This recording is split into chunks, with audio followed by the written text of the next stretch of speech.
Hello, my name is Victoria Racz, and I'm continuing my video series of recording the rotating excerpts for the Northwest region. Please subscribe to my channel for other excerpts if you don't find the specific ones that you're seeking in this video.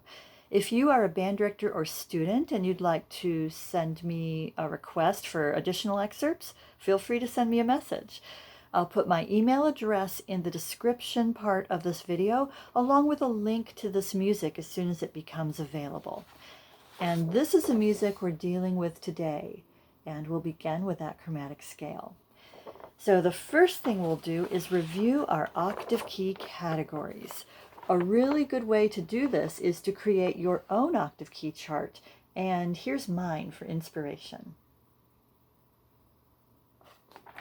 So in the second measure, we'll half hole the C sharp, D, and D sharp. Starting from the E, we'll close the half hole and put down our thumb key, or first octave key. In the third measure on the high A, we'll add the side key, or second octave key. The high C sharp and D are played without octave keys, but with a higher velocity of air. Here's a quick refresher on how those top two notes are fingered. C sharp, D. Keep your counting voice going on in your head as you play, and make sure that your inner counting voice shouts out 4 on the rest so that you don't play on that rest. So I'll do a quick metronome check, count off one full measure in my head, and then I'll demo it. By the way, I'll take that final F up an octave so that no one is tempted to try to pass off this recording as their own.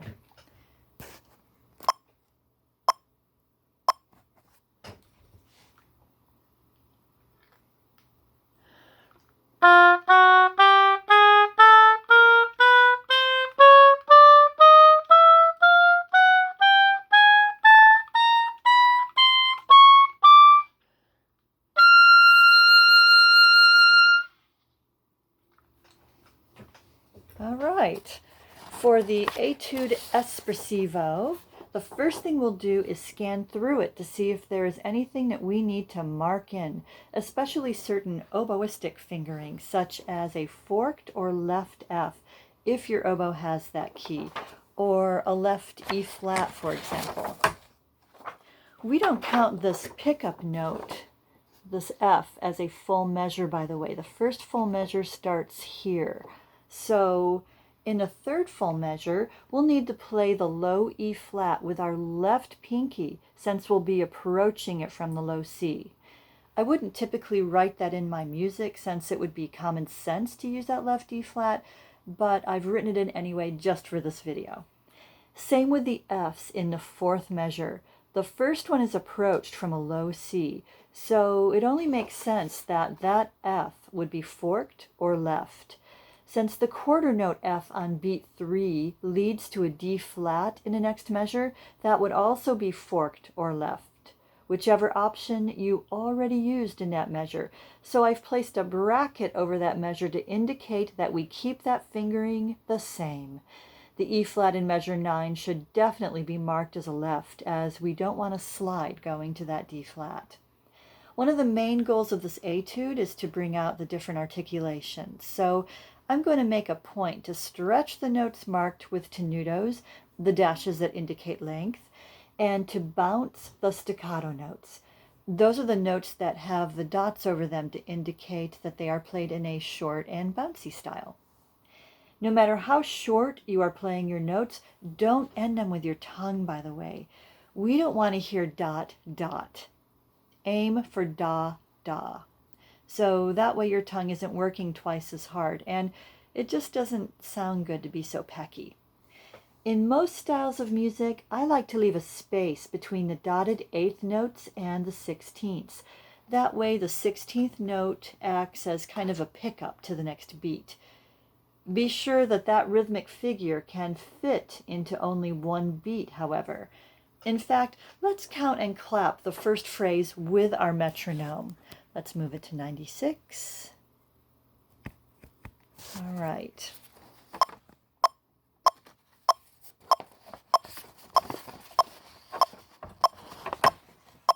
1, 2, 3, 1, 2, 3, 1 and 2 and 3, a 1, 2, 3, 1, 2.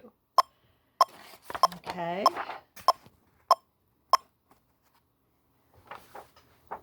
So in that second full measure, I am subdividing those 16th notes on beat 3. A helpful hint would be to count and clap just a full measure of straight 16th notes. So let's do that. It will help us get into our groove. So if you can't quite keep up with the clapping, that's okay. It's just really important to make sure that your counting voice is right in sync with that clicker. 1, 2, 3. 1 E and a, 2 E and a, 3 E and a. Okay? So let's isolate that second full measure again. 1 and 2 and 3, a 1. So this time I'm going to subdivide those 16th notes and kind of whisper them in my head as I would do in my inner counting voice. 1 and 2 and 3, a 1. Okay? So dynamics are always a big deal. So I'm going to make my first entrance very quiet and then build to a warm projected forte sound in measure 9. That being said, try not to point your oboe directly at the mic when you play, as I'll be doing, as I want your sound quality to be better for your recording. So one last thing to do before you would play this or any excerpt or piece of music would be to play the scale for the key signature. So I would start with an A flat major scale and then go to F harmonic minor. So I'll start with a metronome check, count off a measure in my head, and then I'll play. Again, I'll do something a little bit different at the end of this.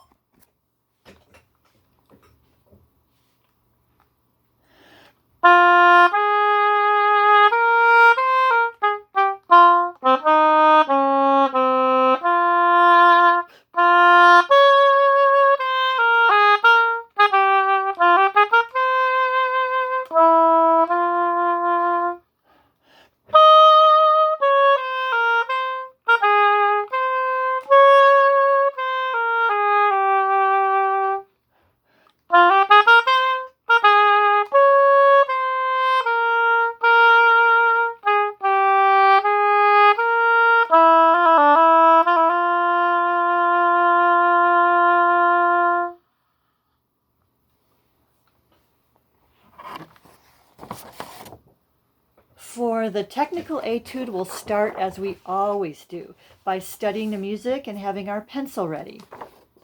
I don't see any oboistic fingerings that we need to write in, but I am going to write some no breath reminders in a few places to help keep our breathing disciplined.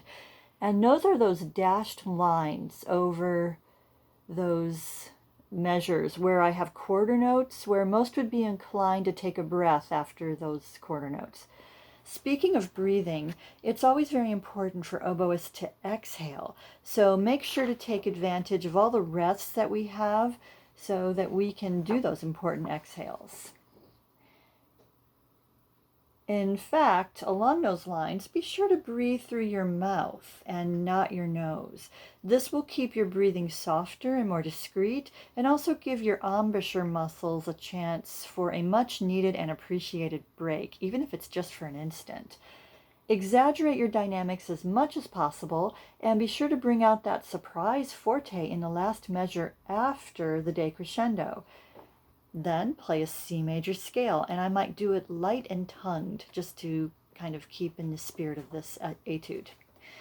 So I'll do a metronome check and then go for it.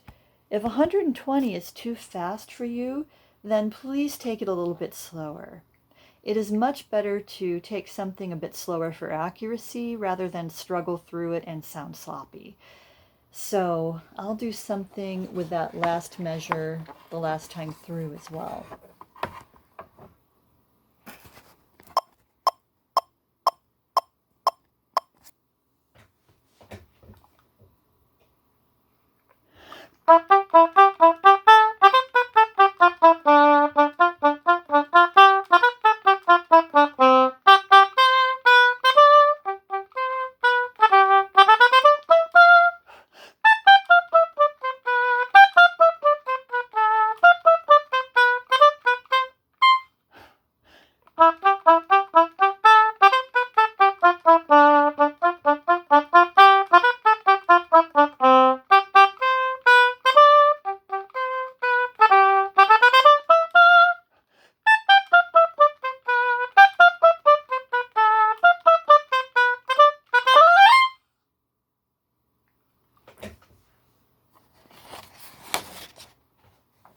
I know that you are going to sound great on these etudes. If this video was helpful to you, please give me a thumbs up and leave a comment to let me know that you liked it, as I really appreciate the feedback. Happy playing!